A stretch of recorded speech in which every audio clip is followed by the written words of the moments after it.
Dear viewers, you are warmly welcome in this lecture. Kindly subscribe this channel and also press the bell icon below so that you could be notified about any new video from Biology Guardian. Thank you.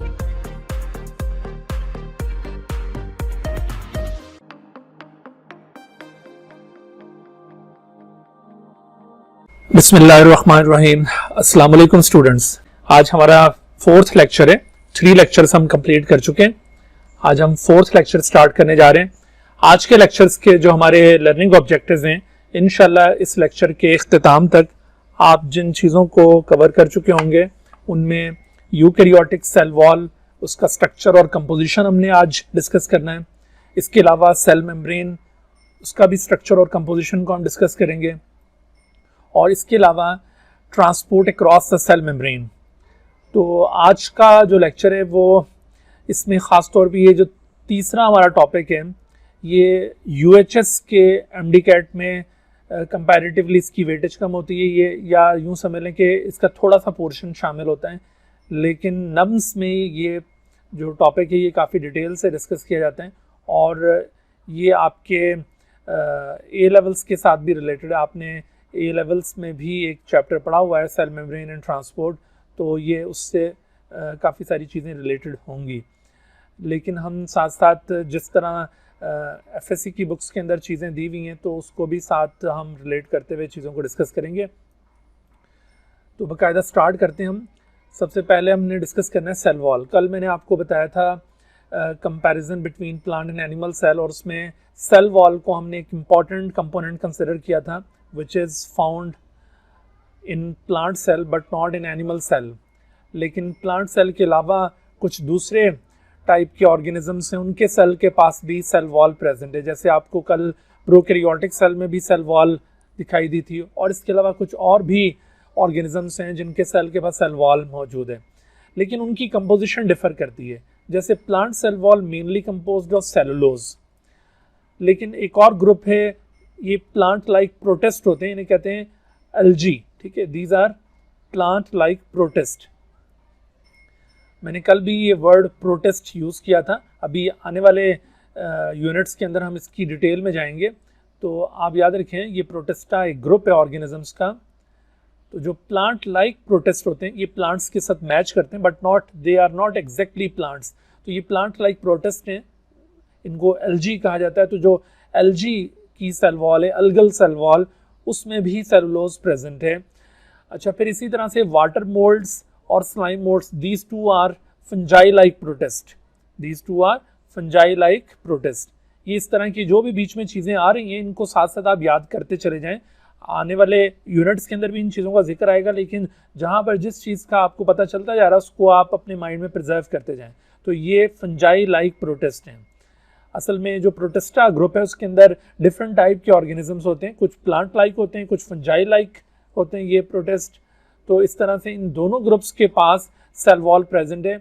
लेकिन यहाँ पर आप देख रहे हैं कि plant like protist की cell wall तो ट्रू प्लांट सेल वॉल की तरह सेलुलोज की बनी हुई थी, लेकिन जो फंजाई लाइक प्रोटिस्ट है उसमें एक ग्रुप के पास सेलुलोज है सेल वॉल में, और अच्छा दूसरे दोनों ग्रुप्स के पास सेलुलोज है, यानी इनकी सेल वॉल भी प्लांट की सेल वॉल के साथ रिजेंबल करती है। बट जो ट्रू फंजाई हैं, ट्रू फंगल सेल, उसके पास भी सेल वॉल होती है, लेकिन उसकी सेल वॉल में काइटिन प्रेजेंट है।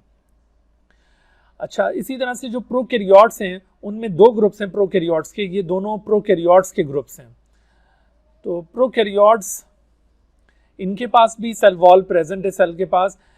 इसमें 2 ग्रुप्स में, एक को कहते हैं यू बैक्टीरिया और दूसरे ग्रुप को आर्कियो बैक्टीरिया, या इसको सिंपली आर्किया कहा जाता है।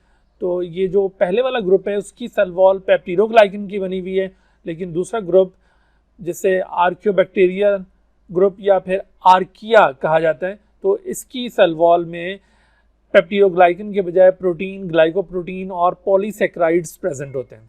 तो इस तरह से ये जो डिफरेंट ग्रुप्स ऑर्गेनिजम्स के सेल वॉल पोजेस करते हैं, आपको उनका भी यहाँ पर नॉलेज मिल रहा है कि कौन कौन से ग्रुप्स हैं ऑर्गेनिजम्स के जिनके पास सेल वॉल प्रेजेंट है। और दूसरी यहाँ पर बात आपको उनकी मेन कंपोजिशन की भी पता चल रही है कि किस ग्रुप की सेल वॉल में कौन सा मेन कंपोनेंट पाया जाता है। अगर आप इन तमाम कंपोनेंट्स के ऊपर गौर करें तो इनकी केमिकल नेचर आप आपके माइंड में ज़रूर आनी चाहिए। आप देखिए कि सेलुलोज ये एक पॉलीसेक्राइड है, सेलुलोज के बाद फिर काइटिन ये भी एक पॉलीसेक्राइड है, और जबकि पेप्टिडोग्लाइकन एक कंजुगेटेड मॉलिक्यूल है। इसके अंदर कुछ पेप्टाइड चेन्स प्रेजेंट होती हैं, पेप्टाइड चेन्स, और इसके साथ साथ इसमें कुछ ग्लाइकन चेन्स प्रेजेंट होती हैं। यानी ये पॉलीसेक्राइड और पॉलीपेप्टाइड ये दोनों नेचर रखता है। तो इसका मतलब है कि ये एक कंजुगेटेड मॉलिक्यूल है, कंजुगेटेड मॉलिक्यूल।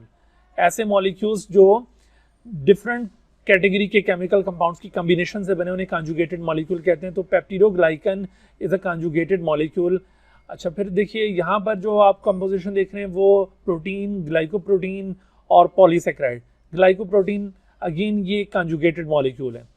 तो इस तरह से आप अगर गौर करें तो यहाँ पर ज़्यादातर आपको जो डिफरेंट ग्रुप्स की सेल वॉल में मटेरियल्स नज़र आ रहे हैं वो दरअसल कंजुगेटेड मॉलिक्यूल्स हैं। तो ये देखिए इस तरह एक क्वेश्चन आपसे पूछा गया है यहाँ पर कि most of the organisms that possess cell wall have protein in their cell wall, या polysaccharide in their cell wall, या lipids in their cell wall, या conjugated molecules in their cell wall, या ऑल ऑफ देम। तो अब आप गौर कीजिए कि एक और बात मैं आपको यहाँ पे बता दूँ, अगर किसी भी क्वेश्चन में मोस्ट वर्ड यूज़ हो रहा हो तो कभी भी उसका आंसर ऑल ऑफ देम नहीं होता। ठीक है, ये एक ट्रिक आप याद रखें। अगर आपको क्वेश्चन ना भी आता हो, लेकिन अगर क्वेश्चन का फॉर्मेट कुछ इस तरह से है कि अगर उसमें कोई मोस्ट चीज़ पूछी जा रही है तो डेफिनेटली वो ऑल ऑफ देम या बोथ नहीं होगी। इस तरह के ऑप्शंस आप डेफिनेटली स्किप करेंगे, तो वो कोई अदर देन सच ऑप्शन कोई ऑप्शन करेक्ट होगा ऐसे क्वेश्चन में। तो अभी मैंने आपको बताया था कि ज़्यादातर ऑर्गेनिजम्स में सेल वॉल में जो मटेरियल पाया जाता है वो पॉलीसेक्राइड इन नेचर है। तो therefore correct option is B, polysaccharide in their cell wall. ठीक है जी, तो आगे बढ़ते हैं। एक और क्वेश्चन इससे रिलेटेड यूँ भी आ सकता है कि all of the following biomolecules may include in the composition of the cell wall except. तो अभी आपने मैं जो डिफरेंट ग्रुप्स ऑफ ऑर्गेनिजम्स की सेल वॉल की कंपोजिशन मैंने आपको बताई थी, उसमें आपने गौर किया कि कौन कौन से कंपोनेंट्स पाए जाते हैं और कौन से नहीं हो सकते हैं। तो देखिए पॉलीन्यूक्लियोटाइड, क्या आपको किसी भी ग्रुप ऑफ ऑर्गेनिज्म में पॉलीन्यूक्लियोटाइड मिला? फिर इसी तरह से आप देखिए polysaccharide, polypeptide, waxes, conjugated molecule. तो आप अगर गौर करें तो ये अभी हमने जो डिस्कस किया उसमें आपको बताया था कि पॉलीन्यूक्लियोटाइड ये किसी भी ग्रुप की सेल वॉल में आपको नज़र नहीं आया था। तो एक तो ये आंसर हो सकता है, ठीक है। और दूसरा अगर आप गौर करें तो आपको मैंने अभी जो स्लाइड दिखाई थी उसके अंदर वैक्सेस भी आपको कहीं रिपोर्ट नहीं किया था, लेकिन वैक्सेस अगरचे आपको रिपोर्ट नहीं किया था, अभी हम जब डिटेल में जाएंगे तो आपको वैक्सेस नज़र आएंगे। प्लांट सेल वॉल में वैक्सेस मौजूद होते हैं। हाँ, अलबत्ता पॉलीन्यूक्लियोटाइड किसी भी ग्रुप की सेल वॉल में मौजूद नहीं है। तो इसका जो करेक्ट आंसर है इस क्वेश्चन का वो पॉलीन्यूक्लियोटाइड होना चाहिए। ठीक है, तो ये देखिए polynucleotide is therefore correct answer. अच्छा, तो उसके बाद सेल वॉल का फर्दर हम स्ट्रक्चर डिस्कस करते हैं। जो प्लांट सेल वॉल है, यहाँ पर हम टिपिकली प्लांट सेल वॉल को, जो ट्रू प्लांट्स हैं उनकी सेल वॉल को डिटेल के साथ डिस्कस करेंगे। देखिए ये डिफरेंट एडजेसेंट सेल्स आपको नज़र आ रहे हैं एक टिश्यू के अंदर, एक प्लांट टिश्यू के अंदर ये सेल्स एक दूसरे के साथ मौजूद हैं। तो अगर हम इसका ये स्केच यहाँ से मैग्नीफाई करें और इसको ऑब्जर्व करें तो आपको इसमें ये जो दो एडजेसेंट सेल वॉल्स हैं उसका ये व्यू थोड़ा सा और बड़ा करके यहाँ पे शो किया हुआ है। तो इसमें आपको इसकी लेयर्स नज़र आ रही हैं कि सेल वॉल में एक सेंट्रल मोस्ट लेयर, इसे कहते हैं मिडल लैमेला। दरअसल ये सेंट्रल मोस्ट नहीं है, ये सेल वॉल की आउटर मोस्ट लेयर है। मिडल लैमेला ये सेल वॉल की बेसिकली आउटर मोस्ट लेयर है, क्योंकि ये दोनों जो एडजेसेंट सेल्स हैं उनके दरमियान ये एक सीमेंटिंग मटेरियल के तौर पर ये लेयर एक्ट कर रही है। ठीक है, यानी मिडल लैमेला का हाफ पोर्शन ये इस सेल वॉल का पोर्शन है और इसका हाफ पोर्शन ये इस सेल वॉल का पोर्शन है। तो इस तरह से ये कॉमन लेयर है। तो जब भी आपसे पूछा जाए कि which one is the outermost layer of the cell wall in an intact cell, intact cell से मतलब है कि when the cell is present in a plant tissue, तो ऐसा सेल जो होगा वो एक इंटेक्ट सेल होगा। तो इस तरह का जो एक इंटेक्ट सेल है, इस इंटेक्ट सेल के अंदर जो आउटर मोस्ट लेयर होगी प्लांट सेल वॉल की वो मिडल लैमेला कहलाएगी, आउटर मोस्ट, ठीक है।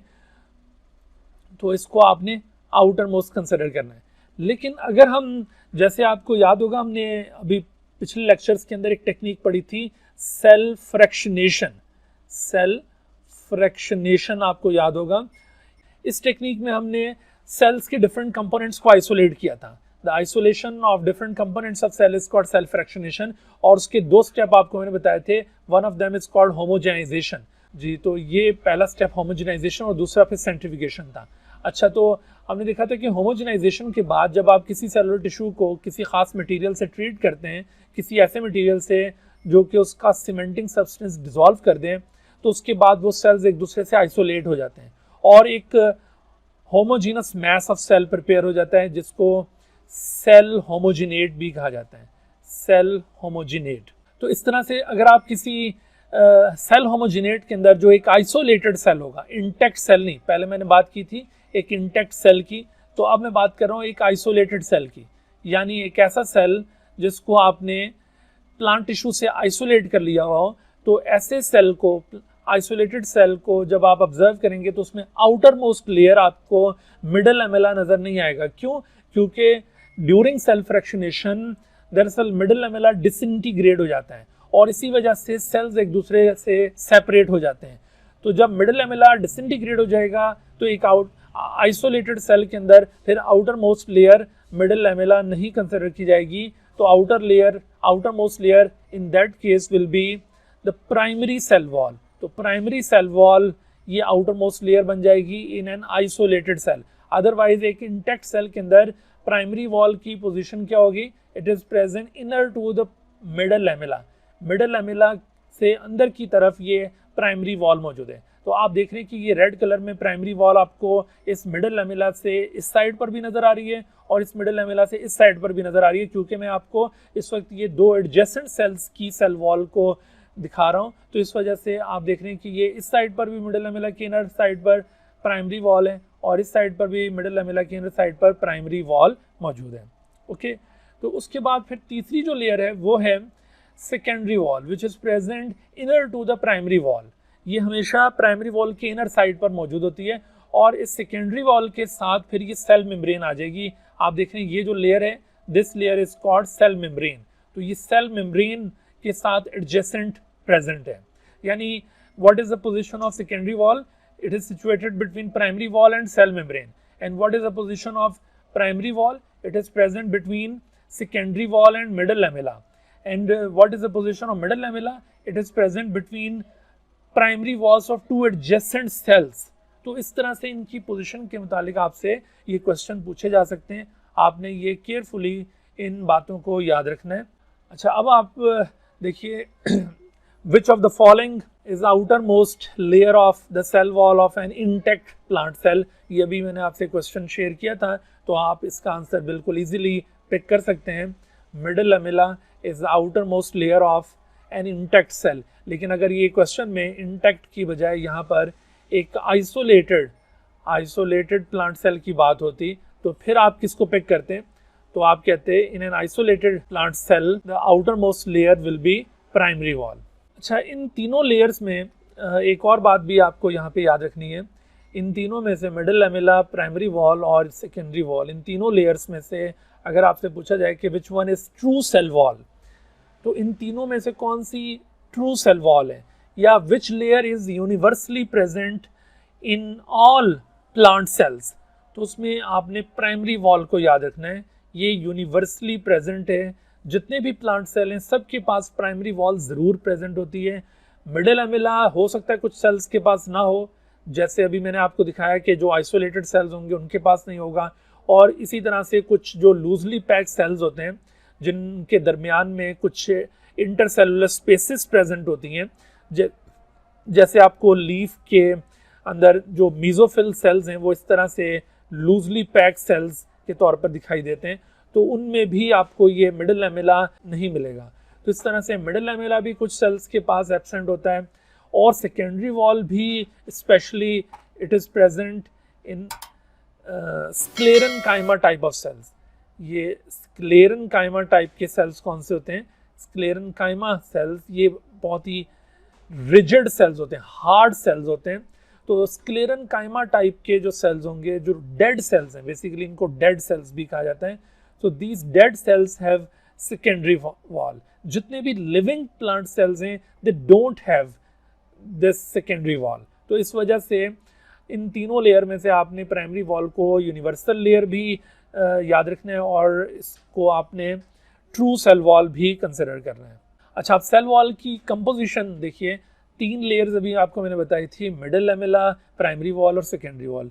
Middle lamella is mainly composed of pectin. इसका जो मेन कंपोनेंट है वो पेक्टिन। इस सब्सटेंस को अच्छी तरह से आप याद कर लें, the main component is pectin.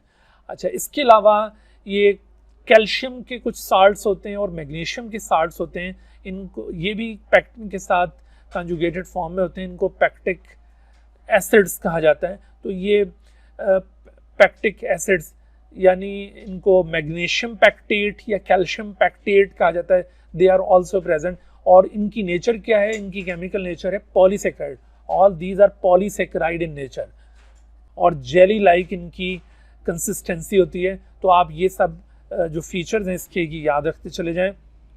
अच्छा, फिर प्राइमरी वॉल की कंपोजिशन थोड़ी सी मिडिल लैमेला के मुकाबले में कॉम्प्लेक्स है।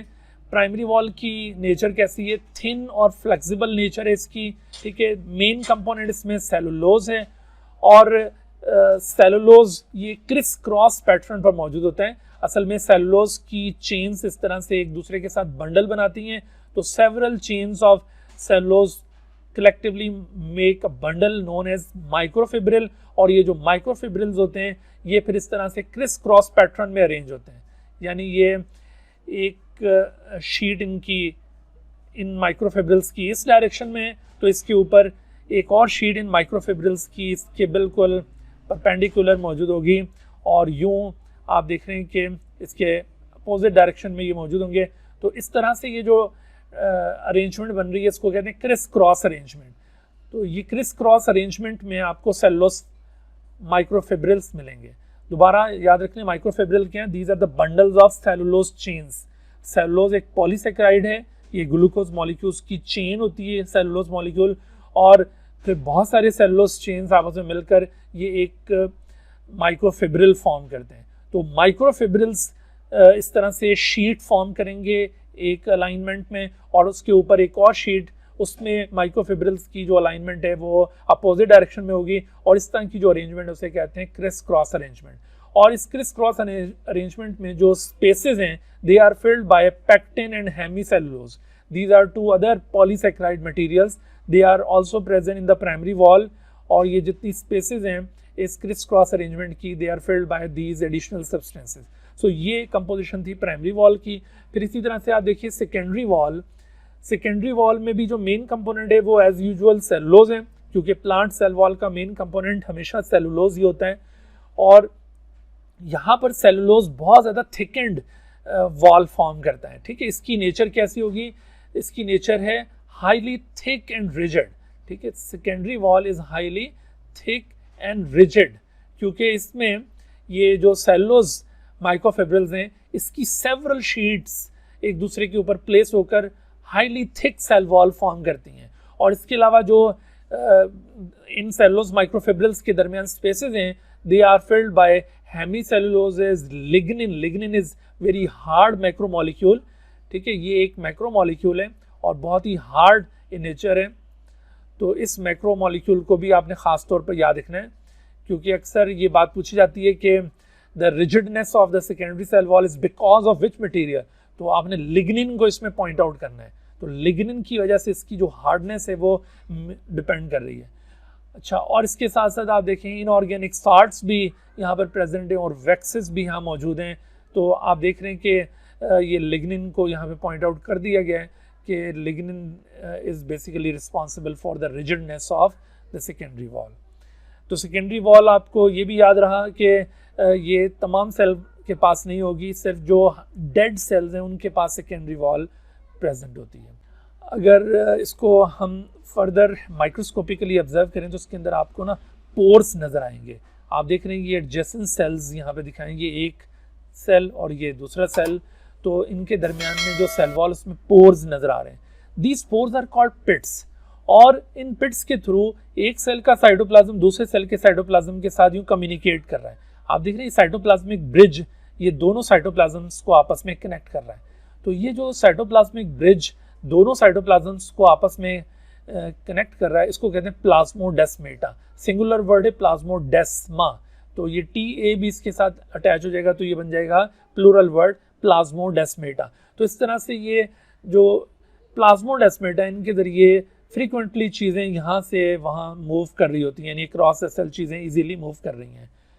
अच्छा, आपसे अगर ये सेल वॉल की नेचर पूछी जाए कि जो प्लांट की सेल वॉल है, इज़ इट फुली परमिएबल या फिर इसे इम्परमिएबल कहा जाता है या फिर इसे स्लाइटली परमिएबल कहा जाता है, तो आपके ख्याल में आंसर क्या होगा? परमिएबिलिटी, आप जानते हैं ना परमिएबिलिटी क्या चीज़ है?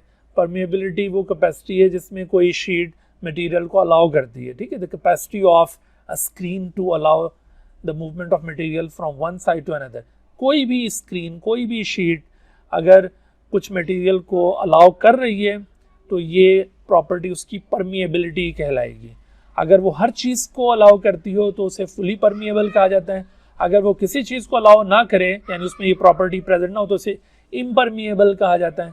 और अगर वो कुछ चीज़ों को अलाउ करे और कुछ चीज़ों को रोक ले तो उसे स्लाइटली परमिएबल कहा जाता है। तो आप ज़रा मुझे बताएं कि सेल वॉल की नेचर क्या है? इज़ इट फुली परमिएबल या इम्परमिएबल या स्लाइटली परमिएबल? तो इसकी नेचर क्या है? आप सबके माइंड में ये आ रहा होगा कि ये स्लाइटली परमिएबल या सेमी परमिएबल। स्लाइटली परमिएबल को सेमी परमिएबल भी कहा जाता है। तो आप सब ये सोच रहे होंगे कि राइट आंसर शायद सेमी परमिएबल है, cell wall is semipermeable, लेकिन ऐसा नहीं है। Cell wall is fully permeable.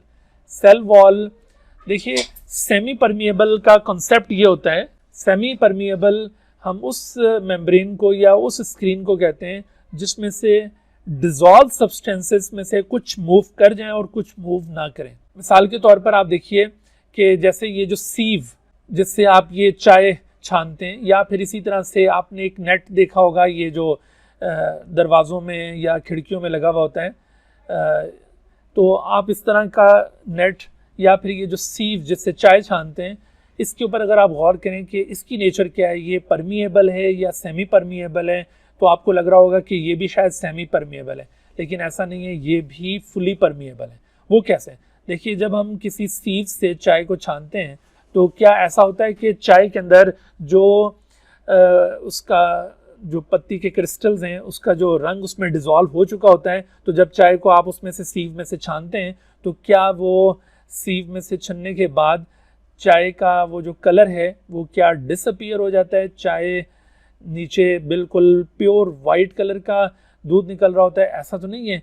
आप देखते हैं जब इसको चाय छलनी से आप गुजारते हैं चाय को, तो आपको यहाँ पे नज़र आता है कि सिर्फ जो क्रिस्टल्स उस पत्ती के जो डिज़ोल्व नहीं हुए थे वो तो यहाँ पर रुक जाएंगे, लेकिन बाकी जो उसका कलर डिज़ोल्व हो चुका था दूध के अंदर वो नहीं रुकेगा, वो पास कर जाएगा। इसी तरह से जो शुगर आपने डिज़ोल्व कर दी थी वो यहाँ पे नहीं रुकेगी, वो भी पास कर जाएगी। तो इस तरह से आप देख रहे हैं कि जो डिज़ोल्व सब्सटेंसेस हैं वो चूँकि इजीली पास कर रहे हैं यहाँ से, तो इस वजह से आप इस सीव को भी फुली परमिएबल कंसिडर करेंगे, आप इसको सेमी परमिएबल नहीं कह सकते। बिल्कुल इसी तरह से ये दरवाज़ों में जो नेट लगा हुआ होता है ये भी फुली परमिएबल है। Similarly cell wall, because of the presence of these pits, ये भी फुली परमिएबल शीट है। इसमें से भी कोई ऐसा नहीं है कि कोई डिज़ोल्व सब्सटेंस यहाँ से रुक जाए और कुछ गुजर जाए, ऐसा कुछ भी नहीं है। यानी हर डिज़ोल्व सब्सटेंस यहाँ से फ्रीली मूव कर सकता है। तो इस वजह से इसकी नेचर आप याद रखें कि cell wall is fully permeable. अच्छा, एक आखिरी बात सेल वॉल के हवाले से और भी आपने याद रखनी है कि समटाइम हम सेल के लिविंग और नॉन लिविंग कंपोनेंट्स का पूछते हैं कि कौन सा कंपोनेंट सेल का लिविंग है और कौन सा नॉन लिविंग है। तो आपने सेल वॉल को याद रखना है कि cell wall is non living part of the cell, non living, क्योंकि सेल वॉल में कोई भी लाइफ प्रोसेस परफॉर्म नहीं हो रहा।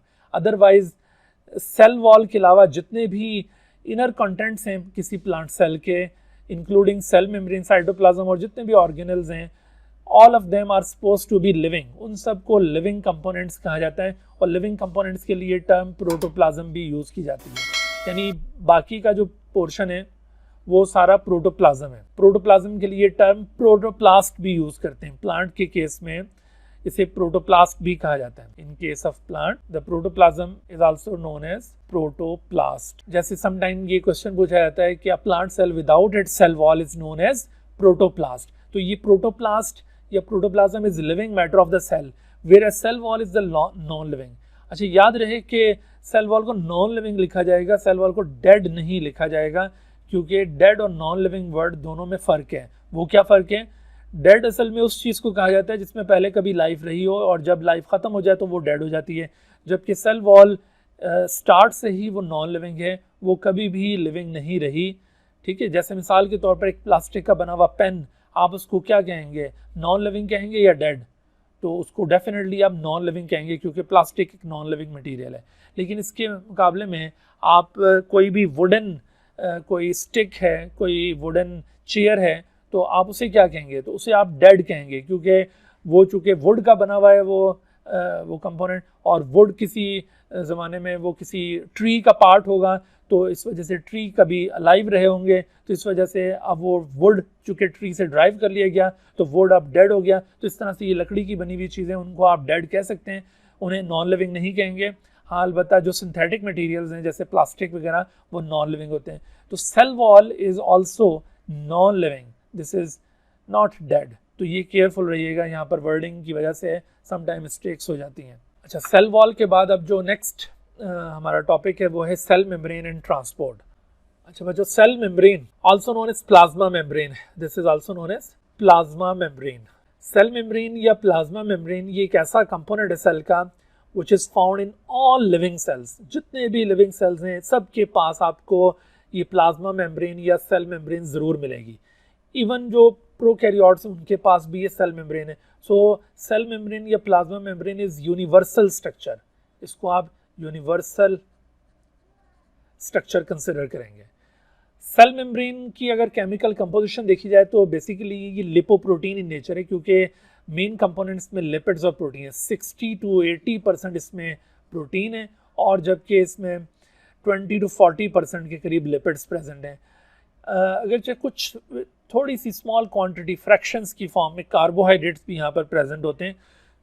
इस वजह से हम जनरली जब बात कर रहे हैं, जनरली जब हम इसको डिस्क्राइब करते हैं तो हम इसको लिपोप्रोटीन कह देते हैं। ठीक है, यहाँ पे अगरचे कार्बोहाइड्रेट्स हैं लेकिन वो बहुत स्मॉल क्वांटिटी में, तो इस वजह से जनरली इसको लिपोप्रोटीन कंसिडर किया जाता है। अच्छा, लिपिड्स की जो टाइप्स यहाँ पे सेल मेम्ब्रेन में पाई जाती हैं उनमें मेन लिपिड फॉस्फोलिपिड है, और इसके साथ साथ कोलेस्ट्रॉल भी प्रेजेंट है। लेकिन कोलेस्ट्रॉल के हवाले से आपने याद रखना है कि जो प्रोकैरियोटिक सेल मेम्ब्रेन, अभी जैसे मैंने आपको बताया था कि प्रोकैरियोट्स में भी सेल मेम्ब्रेन पाई जाती है, prokaryotic cell membrane lacks the cholesterol material, तो उनके पास कोलेस्ट्रॉल नहीं होगा, लेकिन जो यूकैरियोटिक सेल मेम्ब्रेन उनके पास कोलेस्ट्रॉल ज़रूर है। आपको प्रोकैरियोटिक और यूकैरियोटिक सेल मेम्ब्रेन में डिफरेंस का भी पता होना चाहिए, तो ये एक अहम डिफरेंस है केमिकल कंपोजिशन के लिहाज से कि prokaryotic cell membrane lacks cholesterol. अच्छा, उसके बाद फिर देखिए जो प्रोटीन्स यहाँ पे पाई जाती हैं, उन प्रोटीन्स में दो मेजर ग्रुप्स हैं प्रोटीन्स के। उनमें से कुछ ट्रांसपोर्टर प्रोटीन्स हैं। ट्रांसपोर्टर उन प्रोटीन्स को कहा जाता है जो मटेरियल्स को मूव करवाती हैं from one side to another side of the membrane, यानी from inside to outside the cell और from outside to inside the cell. तो ऐसी तमाम प्रोटीन्स को ट्रांसपोर्टर्स कहा जाता है। इसी तरह से दूसरा मेजर ग्रुप जो सेल मेम्ब्रेन में पाए जाने वाली प्रोटीन्स का वो है एंजाइम्स। तो ये दो मेजर ग्रुप्स हैं। इसके अलावा कुछ प्रोटीन्स कंजुगेटेड फॉर्म में प्रेजेंट होंगी कार्बोहाइड्रेट के साथ, और कुछ लिपिड्स भी कंजुगेटेड फॉर्म में मौजूद होते हैं कार्बोहाइड्रेट के साथ। तो इस तरह से ये जो कार्बोहाइड्रेट्स हैं ये हमेशा कंजुगेटेड स्टेट में प्रेजेंट होते हैं, और इनकी जो कंजुगेटेड फॉर्म है वो आपको दो फॉर्म्स में नजर आएगी। सेल मेम्ब्रेन में कुछ जगहों पर आपको रिसेप्टर्स मिलेंगे और कुछ जगहों पर एंटीजेंस मिलेंगे। तो ये रिसेप्टर्स और एंटीजेंस दोनों दरअसल ये कंजुगेटेड लिपिड्स और कंजुगेटेड प्रोटीन्स होते हैं, यानी ग्लाइकोलिपिड्स या ग्लाइकोप्रोटीन्स की ये डिफरेंट फॉर्म्स हैं। अब इन दोनों में फ़र्क होता क्या है? असल में देखिए, रिसेप्टर कोई ऐसा कंपोनेंट है सेल मेम्ब्रेन का that receive signal from outside the cell. ठीक है, सेल के बाहर से कोई सिग्नल, जैसे मिसाल के तौर पर अगर कहीं से कोई हार्मोन ट्रैवल करता हुआ आ रहा है और किसी टारगेट सेल पर उसने जाकर कम्युनिकेट करना है, तो उस टारगेट सेल पर उस हार्मोन के लिए रिसेप्टर मौजूद होगा, तो इस तरह से वो हार्मोन वहाँ पर अटैच होगा। इसी तरह से जब हम कोई ड्रग्स यूज़ करते हैं तो वो ड्रग्स हमारे बॉडी के अंदर अपने टारगेट सेल्स को कैसे आइडेंटिफाई करती हैं, क्योंकि टारगेट सेल्स के पास पर्टिकुलर रिसेप्टर्स हैं। और अभी आपने आजकल देखा होगा कि ये कोरोना वायरस बहुत ज़्यादा फैल रहा है, तो ये जो कोरोना वायरस है इसके टारगेट सेल हमारी रेस्पिरेटरी एपिथेलियम के सेल्स हैं। तो वो रेस्पिरेटरी एपिथेलियम को कैसे आइडेंटिफाई करता है, because respiratory epithelial cells have particular receptors जो कि कोरोना वायरस के जो स्पाइक्स हैं वो उसको रिकग्नाइज करते हैं। तो इस तरह से receptors are the components that receive signal from outside the cell. On the other hand, antigens are those materials, are those substances which are present on the cell membrane and they make the cells identifiable to the other cells। यानी हर एक cell जो होता है ना उसकी एक identification होती है। आप इसको इस तरह से समझ लें कि जैसे आप बाज़ार में जाते हैं तो आप मुख्तलिफ शॉप्स के बाहर से गुजर रहे होते हैं और शॉप्स के ऊपर आपको डिफरेंट साइन बोर्ड्स नज़र आते हैं। तो ये जो डिफरेंट साइन बोर्ड्स आपको नज़र आ रहे हैं ये दरअसल उन शॉप्स की आइडेंटिफिकेशन है कि ये आपको फ़लाँ शॉप्स नज़र आ रही है, ये आपको फ़लाँ शॉप नज़र आ रही है। तो जिस तरह से शॉप्स की आइडेंटिफिकेशन का साइन बोर्ड होता है, बिल्कुल इसी तरह से हमारी बॉडी के अंदर मोर देन 200 टाइप के सेल्स प्रेजेंट हैं। मैं आपको यहाँ पर टोटल नंबर ऑफ सेल नहीं बता रहा, वो तो ट्रिलियंस की तादाद में, मैं आपको टाइप ऑफ सेल्स बता रहा हूँ। तो in human body more than 200 type of cells are there। So every type of cell has particular antigens by which they are recognized in the body। तो ये जो receptors और antigens हैं ये ग्लाइकोप्रोटीन और ग्लाइकोलिपिड इन नेचर होते हैं। अच्छा, अब इसकी ज़रा हम स्ट्रक्चर की बात कर लें। देखिए सेल मेम्ब्रेन का एक ओल्ड कंसेप्ट ये है कि सेल मेम्ब्रेन इस तरह से एक लिपिड बाइलेयर पर मुश्तमिल होती है और इसके दोनों साइड पर प्रोटीन्स की लेयर इसको सैंडविच कर रही होती हैं। इसको सैंडविच मॉडल भी कहा जाता है या इसको डेवसन डैनियल मॉडल भी कहा जाता है और it is also known as unit membrane model. इसको यूनिट मेम्ब्रेन मॉडल भी कहते हैं। तो ये एक ओल्ड कॉन्सेप्ट है अबाउट सेल मेम्ब्रेन। इस मॉडल के मुताबिक सेल मेम्ब्रेन का स्ट्रक्चर कैसा है कि cell membrane consist of a lipid bilayer. देखिए ये फॉस्फोलिपिड मॉलिक्यूल है, फॉस्फोलिपिड हेड और फॉस्फोलिपिड टेल। आपने बायोमॉलिक्यूल्स का चैप्टर यकीनन पढ़ा हुआ है ए लेवल्स के अंदर और एफएससी के बच्चे भी इसको बहुत डिटेल से पढ़ते हैं। तो उसमें आपने केमिस्ट्री में भी फॉस्फोलिपिड का स्ट्रक्चर पढ़ा होगा, उसमें ये हाइड्रोफिलिक हेड और हाइड्रोफोबिक टेल्स प्रेजेंट होती हैं। तो ये एक फॉस्फोलिपिड मॉलिक्यूल, ये दूसरा फॉस्फोलिपिड मॉलिक्यूल, ये तीसरा। तो इस तरह से आप देख रहे हैं कि ये फॉस्फोलिपिड की एक लेयर और ये फॉस्फोलिपिड्स की दूसरी लेयर और दोनों फॉस्फोलिपिड्स की लेयर एक दूसरे के साथ इस तरह से ओरिएंटेड हैं कि इनकी जो हाइड्रोफोबिक टेल्स हैं वो एक दूसरे को फेस कर रही हैं और हाइड्रोफिलिक हेड से एक दूसरे के अपोजिट हैं। तो इस तरह से ये एक लिपिड बाइलेयर बनी हुई है। तो इस लिपिड बाइलेयर को दोनों तरफ से प्रोटीन लेयर्स ने सैंडविच किया हुआ है। This was an old concept about the cell membrane, लेकिन आजकल का जो कॉन्सेप्ट है वो इससे चेंज हो चुका है। अब सेल मेम्ब्रेन को इस तरह से डिमॉन्स्ट्रेट नहीं किया जाता, अब सेल मेम्ब्रेन को इस तरह से डिमॉन्स्ट्रेट किया जाता है कि cell membrane consist of a lipid bilayer in which large protein molecules are embedded. They are present just like the icebergs are present in the sea or ocean। जैसे बड़े बड़े आइसबर्ग्स आपने देखा हो अंटार्कटिका में, बड़े बड़े आइसबर्ग्स फ्लोट कर रहे होते हैं सी के अंदर। तो बिल्कुल इसी तरह से ये लिपिड बाइलेयर यहाँ पर एक सी के तौर पर एक्ट कर रहा है, एक फ्लूइड मैट्रिक्स के तौर पर एक्ट कर रहा है और इस फ्लूइड मैट्रिक्स के अंदर ये बड़े बड़े जो प्रोटीन के ग्लोब्यूल्स हैं ये इसके अंदर फ्लोट कर रहे हैं। इनमें से कुछ प्रोटीन्स तो फिक्स्ड इन पोजीशन होती हैं whereas remaining proteins float in this matrix. तो इस तरह का जो मॉडल है सेल मेम्ब्रेन का उसे कहते हैं फ्लूइड मोज़ेक मॉडल। मोज़ेक का यहाँ पे मतलब ये है, मोज़ेक कहते हैं जैसे आपने ज्वेलरी देखी होगी, ज्वेलरी के अंदर जो ये स्टोन्स एम्बेडेड होते हैं, तो स्टोन्स की जो एम्बेडिंग होती है ज्वेलरी के अंदर उस पैटर्न को मोज़ेक पैटर्न कहा जाता है। या फिर अगर कोई चीज़ इस तरह से यूं हैपहैज़र्ड कहीं पर यूं अरेंज्ड हो किसी एक मैट्रिक्स के अंदर, तो उस पैटर्न को भी आप मोज़ेक पैटर्न कहेंगे। तो यहाँ पर ये मोज़ेक पैटर्न में प्रोटीन ग्लोब्यूल्स लिपिड बाइलेयर के अंदर यूं एम्बेडेड हैं। अच्छा, अब ये जो प्रोटीन्स हैं इनमें से कुछ तो ऐसी हैं जो आइदर फुली एम्बेडेड और पार्शली एम्बेडेड, तो उनको कहा जाता है इंट्रिंसिक प्रोटीन्स। लेकिन कुछ प्रोटीन्स ऐसी होंगी जो सिर्फ सरफेस के ऊपर प्रेजेंट होंगी, वो एम्बेडेड नहीं होंगी, उन्हें कहा जाएगा एक्सट्रिंसिक। तो इस तरह दो किस्म की प्रोटीन इस मॉडल के मुताबिक।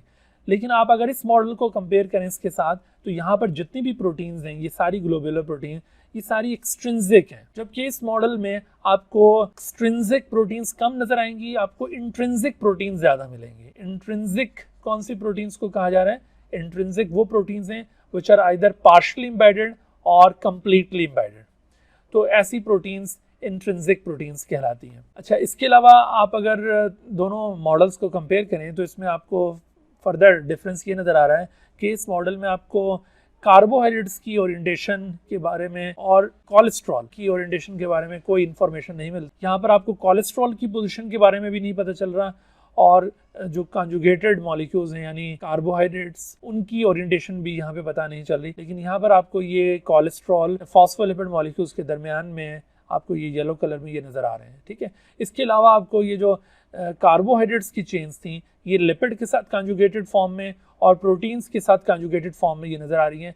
जब ये प्रोटीन के साथ कॉन्जुगेट होते हैं कार्बोहाइड्रेट तो इनको ग्लाइकोप्रोटीन कहा जाता है, और अगर ये लिपिड के साथ कॉन्जुगेट हों तो ये ग्लाइकोलिपिड्स कहलाएंगे।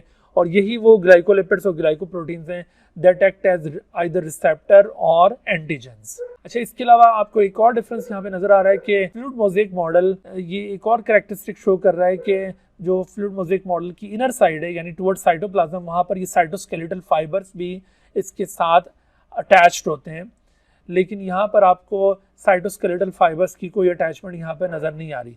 यानी इन अदर वर्ड्स आप यूँ कह सकते हैं कि यूनिट मेम्ब्रेन मॉडल के मुताबिक ये जो सेल मेम्ब्रेन है ये सिमेट्रिकल स्ट्रक्चर शो कर रही है, यानी इसकी जो दोनों साइड हैं अगर हम यहाँ से यूँ हाफ करें तो इसकी ये दोनों हाफ्स बिल्कुल एक जैसे आपको नज़र आ रहे हैं, जैसा बाहर की तरफ है वैसा इनर साइड पर, तो ये सिमेट्रिकल है। लेकिन अकॉर्डिंग टू दिस मॉडल ये जो टू हाफ्स हैं इसके सेल मेम्ब्रेन के, दे आर नॉट सिमेट्रिकल। अगर इसको हम इस तरह से यूँ दरमियान से डिवाइड करें तो आपको इसकी एक साइड और दूसरी साइड एक दूसरे से डिफर करती हुई नज़र आ रही है। आप देख रहे हैं कि जो कार्बोहाइड्रेट की चेन्स हैं वो हमेशा सेल मेम्ब्रेन के आउटर साइड पर प्रेजेंट है, वो कभी भी इनर साइड पर नहीं होंगी, और जो साइटोस्केलेटल फाइबर हैं वो हमेशा सेल मेम्ब्रेन की इनर साइड पर प्रेजेंट होते हैं, आउटर साइड पर कभी नहीं होते। तो ये फीचर्स आपने इसके स्ट्रक्चर के हवाले से याद रखने हैं, ठीक है जी। ये हो गया स्ट्रक्चर ऑफ सेल मेम्ब्रेन। अब देखिए सेल मेम्ब्रेन जो है ये सेमी परमिएबल इन नेचर है। जो ट्रू सेमी परमिएबल या स्लाइटली परमिएबल या सिलेक्टिवली परमिएबल मेम्ब्रेन वो असल में ये सेल मेम्ब्रेन या प्लाज्मा मेम्ब्रेन होती है, क्योंकि कुछ डिसॉल्व सब्सटेंसेस को ये मेम्ब्रेन अलाउ करेगी और कुछ को ये अलाउ नहीं करेगी। मसलन कौन सी चीजें जो इजीली पास कर सकती हैं, तो आप याद रखें लिपिड सॉल्युबल सब्सटेंसेस ये इजीली पास कर जाते हैं। इसके अलावा वाटर मॉलिक्यूल्स वो भी इजीली पास कर जाते हैं, वाटर मॉलिक्यूल्स वो भी इजीली पास कर जाएंगे। अगरचे कुछ सेल्स में वाटर मॉलिक्यूल्स को मोर फ्रीक्वेंटली मूव करवाने के लिए कुछ चैनल्स भी रिक्वायर्ड होते हैं जिनको एक्वापोरेंस कहा जाता है। आपने यकीनन वो पढ़ा होगा अपने सिलेबस के अंदर, लेकिन मोस्टली वैसे सेल में से वाटर के पास करने के लिए किसी चीज़ की जरूरत नहीं पड़ती, ये भी इजीली पास कर जाता है। इसके अलावा जो चीज़ें मूव कर सकती हैं तो बाकी जो चीज़ें मूव नहीं कर सकती, लिपिड सॉल्युबल सब्सटेंसेज और वाटर मॉलिक्यूल के अलावा जो चीज़ें मूव नहीं कर सकती उनमें आयंस हैं जो मूव नहीं कर सकते, उनको मूव करवाने के लिए स्पेशल चैनल्स रिक्वायर्ड होंगे, ठीक है। इसके अलावा जो लार्ज सब्सटेंसेस हैं वो मूव नहीं करते हैं। अच्छा, एक और बात कि गैसेस जो होती है ना, gases such as carbon dioxide and oxygen, ये इजीली पास कर जाते हैं, और जो पास नहीं कर सकते वो क्या चीजें, आयंस एंड लार्ज मॉलिक्यूल्स, ये पास नहीं कर सकते। इनको मूव करवाने के लिए कुछ एडिशनल चैनल्स रिक्वायर्ड होते हैं। तो ये जो सेल मेम्ब्रेन के जरिए ट्रांसपोर्ट होती है मटेरियल्स की, cell membrane across the cell चीजों को मूव कराती है, उससे क्या होता है actually cell membrane regulates the cell's interaction with its environment by controlling the transport of material across the cell।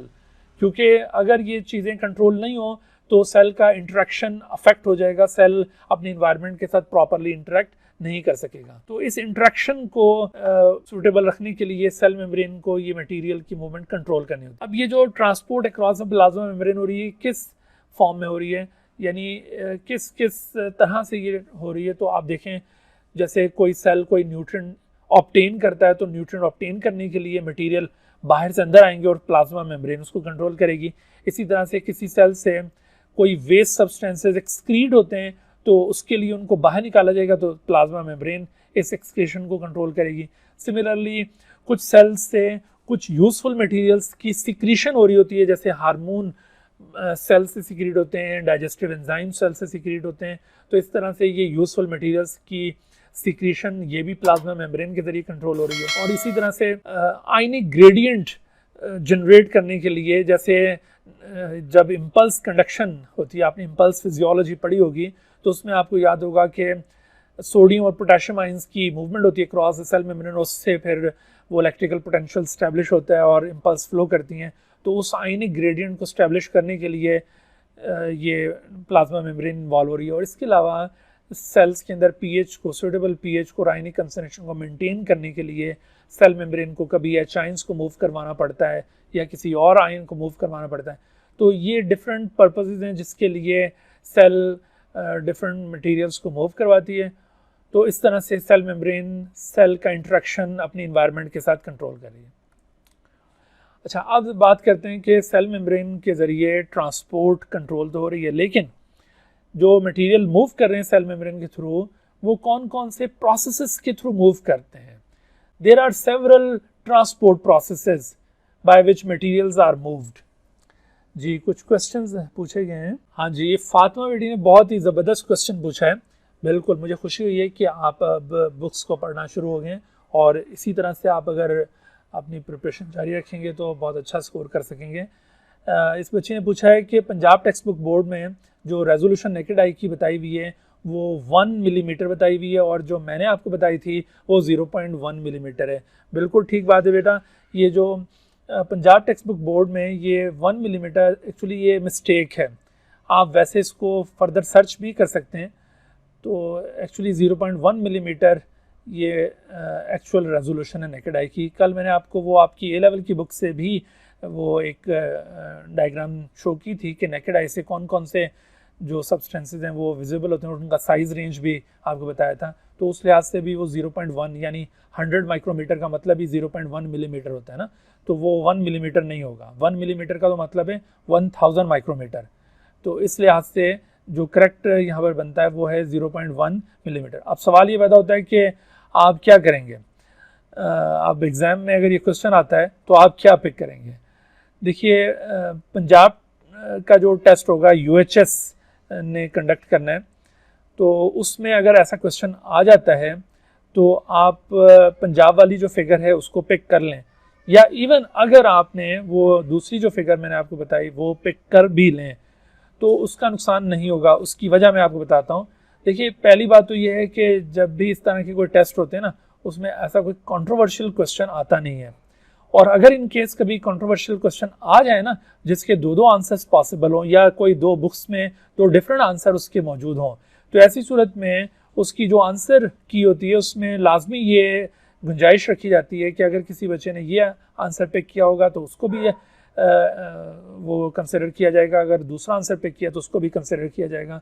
तो इस वजह से आपको परेशान होने की ज़रूरत नहीं है, लेकिन आपको कोशिश ये करनी है कि जो सही नॉलेज है वो आप हासिल करें।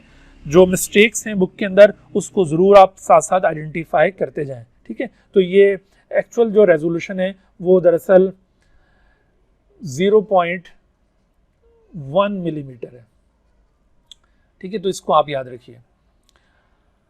अच्छा, और दूसरा वो सिलेबस के हवाले से बात पूछिए कि क्या सेल वॉल भी प्रॉपर्ली इंक्लूडेड है या नहीं। अच्छा बेटे, देखिए, आप अगर बिल्कुल एग्जैक्टली जो सिलेबस के अंदर कंटेंट दिए हुए ना सिर्फ उसको ही कवर करते जाएंगे ना, और बाकी किसी चीज़ को टच नहीं करेंगे, तो उसका नुकसान ये होगा कि आपकी ओवरऑल अंडरस्टैंडिंग नहीं हो सकेगी, और आप सम टाइम किसी ऐसे क्वेश्चन में इन्वॉल्व होंगे एग्ज़ाम के टाइम पे जो आपको उस वक्त नहीं आ रहा होगा। तो इस वजह से हम चूँकि इतने अरसे से पढ़ा रहे होते हैं ना, तो हमें मालूम होता है कि अब जो आने वाले कोई टॉपिक हैं उनमें उनकी प्रॉपर अंडरस्टैंडिंग के लिए ये वाला जो टॉपिक है ये भी ज़रूरी होता है। तो इस वजह से अगर वो सिलेबस में इन्होंने UHS वालों ने या नम्स वालों ने अगर नहीं भी दिया होता तो हम साथ उसको भी टच कर जाते हैं, ताकि आने वाले टॉपिक्स के अंदर आपकी जो अंडरस्टैंडिंग है वो ज़्यादा अच्छी डेवलप हो जाए। तो इस वजह से आपको ये कुछ ऐसे रिलेटेड चीज़ें भी साथ साथ बताई जा रही हैं। तो आप अपने तौर पर ठीक है सिलेबस को एज इट इज़ फॉलो करते जाएं, लेकिन आप जो लेक्चर के अंदर में चीज़ें आपको पढ़ा रहा हूँ आपने उन चीज़ों को भी ज़रूर कवर करते चले जाना है, ठीक है। आप वैसे एक्स्ट्रा जो मैंने लेक्चर में चीज़ें कवर ना की हों या सिलेबस के अंदर भी वो चीज़ें गिवन ना हों, उसको आप बेशक इग्नोर कर दें, उसको आप लाजमी नहीं है कि आप उसको भी कवर करें। लेकिन जो चीज़ें आपको सिलेबस में नहीं दी हुई लेकिन मैं आपको इधर लेक्चर में साथ साथ वो पढ़ा रहा हूँ, तो इसका मतलब है कि उसका लाजमी तौर पर आने वाले किसी यूनिट के साथ लिंक है, इस वजह से मैं साथ साथ आपको वो पढ़ा रहा हूँ। तो आपने इन चीज़ों को ज़रूर कवर करते जाना है, ठीक है जी। चलें जी, तो हम आगे बढ़ते हैं। अच्छा बेटे, तो ट्रांसपोर्ट प्रोसेसेस का हमने जिक्र करना है। इन तमाम ट्रांसपोर्ट प्रोसेसेस से आप यकीनन वाकिफ़ हैं। Diffusion, facilitated diffusion, osmosis, active transport, bulk transport जिसमें एंडोसाइटोसिस और एक्सोसाइटोसिस आता है। और देखो डिफ्यूजन का प्रिंसिपल क्या होता है कि movement of material from high concentration to low concentration, और इसमें किसी मेम्ब्रेन का होना ज़रूरी नहीं है, ठीक है। तो ये high concentration to low concentration जो मटेरियल मूव करेंगे डिफ्यूजन है। जैसे ये डिफ्यूजन गैसेस की भी हो सकती है, सॉलिड्स की भी हो सकती है, लिक्विड्स की भी हो सकती है। तो जैसे मिसाल के तौर पर जब हम गैसेस एक्सचेंज करते हैं ना, जब हम ये ब्रीथ करते हैं तो जो फ्रेश एयर लेकर जाते हैं उसमें ऑक्सीजन ज़्यादा होती है, तो वो एल्वियोलर वॉल से क्रॉस करके अंदर ब्लड में चली जाती है, तो ये डिफ्यूजन हो रहा है बेसिकली। और कार्बन डाइऑक्साइड की कंसंट्रेशन ब्लड में ज़्यादा होती है तो वो वहाँ से मूव करके बाहर आ जाती है, तो ये डिफ्यूजन है। तो डिफ्यूजन इस तरह से ये high to low concentration movement हो रही है। और इसमें चूंकि along the concentration gradient, ठीक है, ये क्या है, along the concentration gradient, तो ये along the concentration gradient ये मूवमेंट है, और इसमें किसी किस्म की एनर्जी भी इन्वॉल्व नहीं हो रही, इसके लिए कोई एनर्जी रिक्वायर्ड नहीं है। तो ये इसकी प्रॉपर्टीज हैं। फैसिलिटेटेड डिफ्यूजन, फैसिलिटेटेड डिफ्यूजन ऐसी डिफ्यूजन है जिसके लिए कोई चैनल या कैरियर प्रोटीन्स हेल्प करें, और इन प्रोटीन्स की हेल्प से जो मूवमेंट होगी वो फैसिलिटेटेड डिफ्यूजन है। इसकी भी बकाया प्रॉपर्टीज वही है, यानी अलोंग द कंसंट्रेशन ग्रेडियंट, यानी that is high concentration to low, और without the expenditure of energy, इसमें भी कोई एनर्जी खर्च नहीं होगी। लेकिन फ़र्क इसमें इतना आ गया कि इसमें चैनल या कैरियर प्रोटीन्स इन्वॉल्व होंगी। अच्छा, इसमें ये जो चैनल या कैरियर्स इन्वॉल्व होते हैं ना, इनकी फर्दर दो टाइप्स हैं।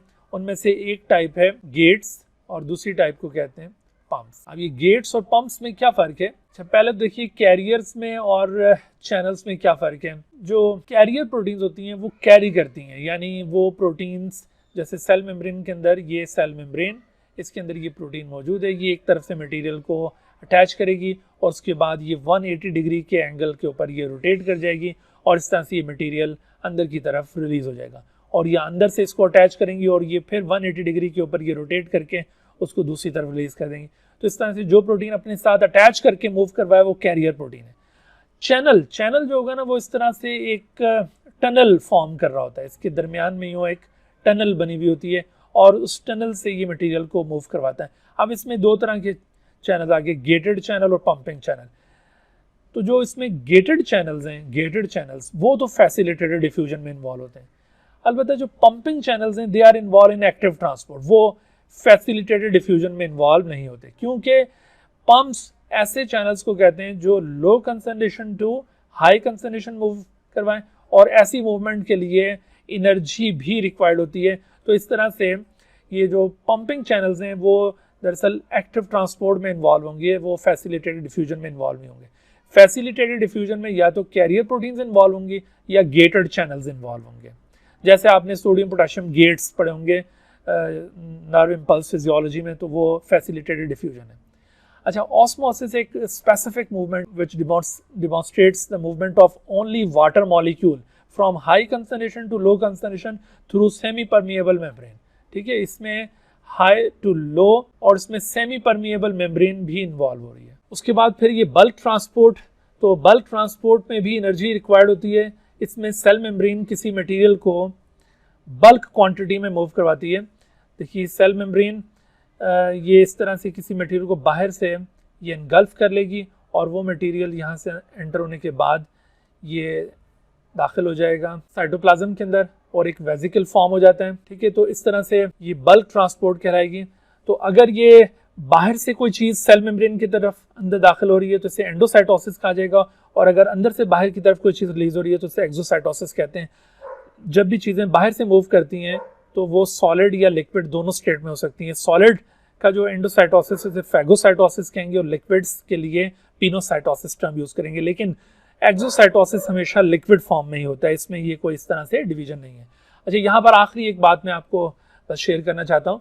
आपने यहाँ पर याद रखना है कि इनमें से कौन सी जो मूवमेंट है वो इनवर्ड मूवमेंट है और कौन सी मूवमेंट आउटवर्ड है और कौन सी मूवमेंट बोथ डायरेक्शन में। देखिए डिफ्यूजन, तो डिफ्यूजन दोनों डायरेक्शंस में होगी, इनवर्ड भी होगी आउटवर्ड भी। फैसिलिटेटेड डिफ्यूजन भी इसी तरह से, ऑस्मोसिस, एक्टिव ट्रांसपोर्ट। लेकिन बल्क ट्रांसपोर्ट में एंडोसाइटोसिस इनवर्ड मूवमेंट है और एक्सोसाइटोसिस आउटवर्ड मूवमेंट है। बाकी सारी जितनी भी मूवमेंट्स हैं वो बोथ डायरेक्शंस में हो रही हैं। तो ऐसे एमसीक्यूज भी यहाँ से पूछे जाते हैं। चलें, आज के लेक्चर में अभी हमने कुछ चीज़ें स्किप कर दी हैं, अभी वो कवर नहीं हो सकी। कल का लेक्चर जो होगा हमारा वो यहाँ से शुरू होगा। कल के लेक्चर में हमने ये ट्रांसपोर्ट से रिलेटेड और कुछ फैक्ट्स डिस्कस करने, यहाँ से हम इसको आगे बढ़ाएंगे। कल तक के लिए इजाज़त। ओके जी, अल्लाह हाफिज़। Dear viewers, thank you for watching this video. If you have not subscribed this channel, kindly subscribe it and also press the bell icon below so that you could be notified about any new video lecture from Biology Guardian. And also do not hesitate to ask any question regarding this lecture. My contacts are shown on the screen. Thank you once again.